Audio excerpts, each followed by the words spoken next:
పచ్చి రొయ్యలు సోయ కూర ఇప్పుడు చేసి చూపిస్తాను చూడండి. ఒక ప్యాన్లో 2 గరిటెలు నూనె వేసుకున్నాను.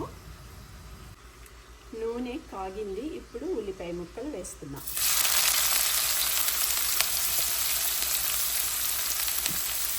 పసుపు,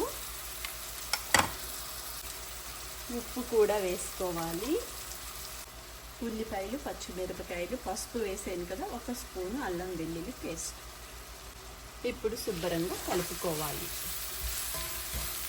కొంచెం బ్రౌన్ కలర్ వచ్చే వరకు అల్లం వెల్లుల్లి పేస్ట్, పసుపు శుభ్రంగా నూనెలో వేగాలి. వేగాక మళ్ళీ మీకు చూడండి, ఉల్లిపాయ ముక్కలన్నీ ఇట్లా బ్రౌన్ కలర్ వచ్చే వరకు వేపేసుకోవాలి. ఇప్పుడు దీంట్లో నేను పచ్చి రొయ్యలు వేస్తున్నాను చూడండి. ఒకసారి శుభ్రంగా కలుపుకోవాలి. ఒక్క 10 నిమిషాలు చిన్న మంటలో మగ్గాలి అన్నమాట. పచ్చి రొయ్యలు సోయ కూర చూడండి. ఇట్లా శుభ్రంగా అంతా కలిపేసుకొని ఒక 10 నిమిషాలు మగ్గపెట్టుకుంటే చాలు. తర్వాత నేను రెసిపీ ఒకటి తర్వాత ఒకటి చూపిస్తాను. ఇప్పుడు మూత పెట్టి ఒక 10 నిమిషాలు మగ్గాలి.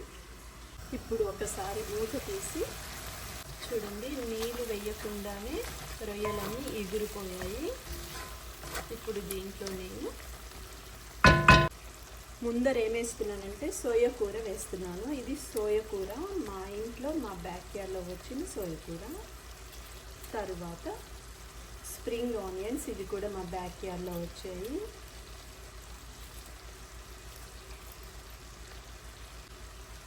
ఒకసారి శుభ్రంగా కలుపుకోవాలి. ఈ పచ్చి రొయ్యలు సోయ కూర చాలా బాగుంటుంది అన్నమాట. ఇది అత్తయ్య వాళ్ళ ఇంట్లో నేర్చుకున్నాను నేను. చూడండి, ఇప్పుడు కోయ కూర వేస్తున్నాను. కోయ శుభ్రంగా ఒకసారి మంచిగా కలిపేసుకొని కొంచెం కారం, జీలకర్ర పౌడర్, ధనియాల పౌడర్ వేసి ఒక 15 నిమిషాలు చిన్న మంటలో కొంచెం నీళ్ళు వేసి ఉడకనియాలన్నమాట. ఆ తర్వాత కూర రెడీ అయిపోతుంది. చూడండి, ఇలాంటి శుభ్రంగా మిక్స్ చేసేస్తున్నాను. అంత ఆకుకూర వేసిన ఇంట్లోనే అయ్యింది. కొంచెం జీలకర్ర పౌడర్, కొంచెం కారము, కొంచెం ధనియాల పౌడర్. ఒకసారి ఇది అంతా శుభ్రంగా కలిపేసుకోవాలి. కూర ఉడకడానికి కొన్ని నీళ్ళు వేస్తున్నాను. ఒకసారి కలిపేసి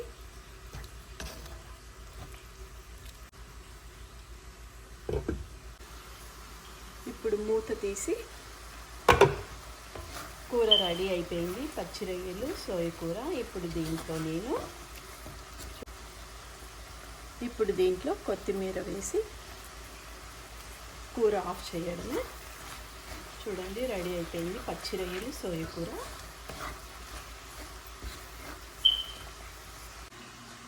ఇప్పుడు పచ్చి రొయ్యలు సోయ కూర సర్వింగ్ బౌల్లో తీస్తున్నాను.